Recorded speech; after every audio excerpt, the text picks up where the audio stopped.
हमारा देश पौराणिक समय से ही ऋषि महर्षियों की तपस्थली रहा है। हिंदू धर्म ग्रंथों में कई ऐसे ऋषि महर्षियों का वर्णन मिलता है जिन्होंने अपने तपोबल से मानव जाति के कल्याण के लिए कई तरह के काम किए हैं। तो वहीं कई ऐसे भी ऋषि हुए हैं जिनकी शक्ति से देवराज इंद्र को भी डर सताने लगता था कि कहीं कोई तपस्वी देवराज की पदवी उनसे छीन न ले। इसी कारण जब देवराज इंद्र को किसी भी ऋषि की तपस्या से भय लगने लगता था तो उनकी तपस्या भंग करने के उद्देश्य से वो स्वर्ग की अप्सरा को पृथ्वी लोक पर भेज देते थे।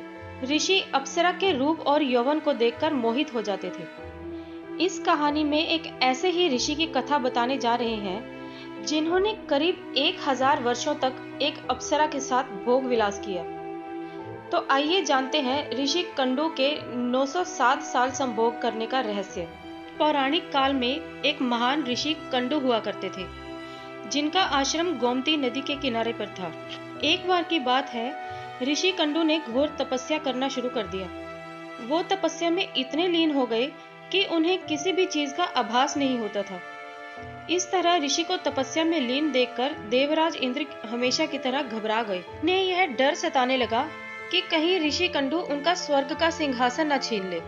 इसी डर के परिणाम स्वरूप देवराज इंद्र ने ऋषि कंडू की तपस्या भंग करने के लिए प्रमलोचा नामक अप्सरा को पृथ्वी लोक पर भेजने का निश्चय किया। एक संध्या नृत्य के बाद इंद्र ने प्रमलोचा को अपने पास बुलाया, फिर उसे अपनी सारी योजना बताई। बिना कोई प्रश्न किए प्रमलोचा इंद्र की योजना के मुताबिक पृथ्वी लोक के लिए प्रस्थान कर गई। पृथ्वी लोक पर प्रमलोचा सीधे वहां पहुंची जहां ऋषि कंडू तपस्या में लीन थे। फिर प्रमलोचा ने अपनी शरारतों से ऋषि कंडू का ध्यान तोड़ दिया। इसके बाद जैसे ही ऋषि की नजर प्रमलोचा पर पड़ी तो वो उसके रूप और सौंदर्य को देखकर उस पर मोहित हो गए और फिर वो उसे अपने साथ लेकर मदरांचल पर्वत की गुफाओं में चले गए। उसके बाद ऋषि कंडू प्रमलोचा के सौंदर्य में इतने खो गए कि वो 100 से अधिक वर्षों तक उसके साथ भोग विलास करते रहे। 100 वर्षों के बाद एक दिन अप्सरा प्रमलोचा ने ऋषि कंडू से कहा कि हे ऋषि, अब मैं स्वर्ग लोक वापस जाना चाहती हूँ, इसलिए आप मुझे खुशी खुशी विदा कीजिए। अप्सरा के मुख से जाने की बात सुनकर ऋषि उदास हो गए और उन्होंने कहा, हे देवी, अभी थोड़े दिन और रुक जाती तो अच्छा होता। ऋषि को उदास देखकर अप्सरा पृथ्वी लोक पर और रुकने को मान गई। ऋषि कंडू ने फिर अगले 100 सालों तक उसी गुफा में अप्सरा के साथ भोग विलास किया। फिर 100 वर्षों बाद एक दिन प्रमलोचा ने ऋषि कंडू से कहा, हे मुनि, मुझे पृथ्वी लोक पर आए बहुत समय हो गया है, अब तो आप मुझे स्वर्गलोक जाने की आज्ञा दे ही दे। ऋषि कंडू उसकी बात सुनकर फिर व्यथित हो गए। बोले, हे देवी, अभी कुछ समय और रुक जाओ, फिर चली जाना। इसी तरह कई 100 वर्ष बीत गए और जब भी अप्सरा प्रमलोचा स्वर्गलोक जाने की बात कहती तो ऋषि किसी न किसी तरह उसे मना लेते। वो अप्सरा ऋषि के श्राप से भी डरती थी कि कहीं क्रोध में आकर ऋषि कंठू उसे श्राप न दे दे। उधर महर्षि के काम वासना में लिप्त होने से अप्सरा के प्रति उनका प्रेम नित्य बढ़ता ही जा रहा था। तपस्या व पूजा पाठ का त्याग कर दिन रात ऋषि कंठू भोग विलास में डूबे रहते थे।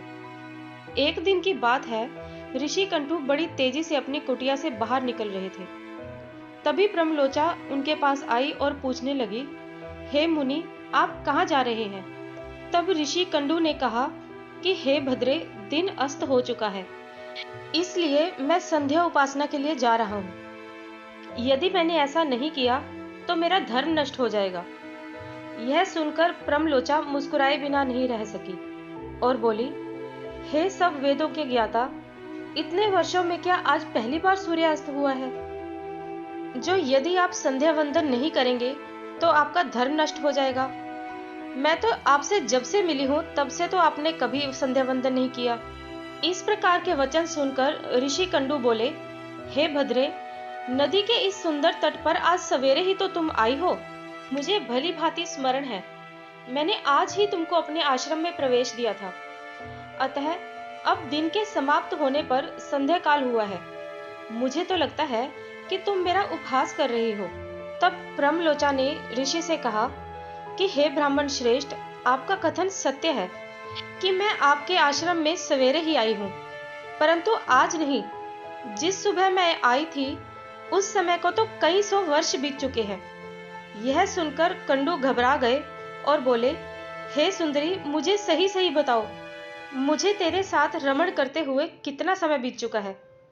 तब ब्रह्मलोचन ने बताया कि आपको मेरे साथ रमण करते हुए 907 वर्ष 6 महीने और 3 दिन हो चुके हैं।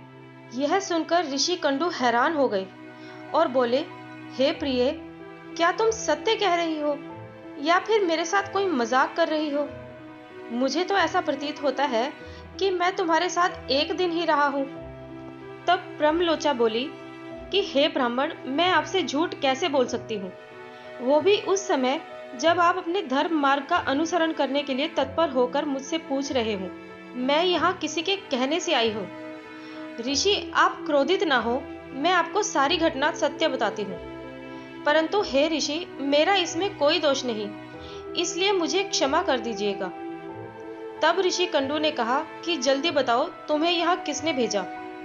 तब ब्रह्मलोचा ने कहा कि आपकी तपस्या से देवराज इंद्र को डर लगने लगा था और उन्होंने ही आपकी तपस्या भंग करने के लिए मुझे यहाँ भेजा था। ब्रह्मलोचा के मुख से ऐसे वाक्य सुनकर ऋषि कंडू व्याकुल हो गए और बोले कि धिक्कार है मुझ पर, मेरा धर्म नष्ट हो गया। एक स्त्री ने मेरी बुद्धि को भ्रष्ट कर दिया था। इस स्त्री के संग से मेरे समस्त जीवन का तप नष्ट हो गया। इसलिए हे पापिन स्त्री, अब तू जहां चाहे जा सकती है, क्योंकि तुझे इंद्र ने जिस कार्य के लिए भेजा था वह कार्य संपन्न हो गया है। तूने मेरा तप नष्ट कर दिया है। महर्षि को इस तरह क्रोधित देखकर ब्रह्मलोचा भय से कांपने लग गई, जिस कारण उसका पूरा शरीर पसीने से भीग गया।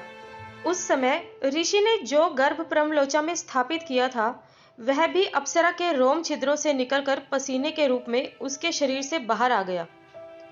ब्रह्मलोचा के पसीने से वायु ने उस गर्भ को इकट्ठा किया और वृक्षों ने ग्रहण कर लिया। सूर्य की किरणों से पोषित होकर वह धीरे धीरे बढ़ने लगा। फिर समय पूरा होने पर उस वृक्षाग्र से मिरीशा नामक कन्या उत्पन्न हुई, जो ऋषि कंडू, सूर्यदेव तथा वायु की पुत्री कहलाई। इंद्रदेव के षड्यंत्र की यह कथा आपको कैसी लगी, मुझे कमेंट बॉक्स में जरूर बताएं। मेरे इस चैनल को सब्सक्राइब करें, इस वीडियो को लाइक करें और अपने फ्रेंड्स और फैमिली के साथ इस वीडियो को शेयर भी करें। धन्यवाद।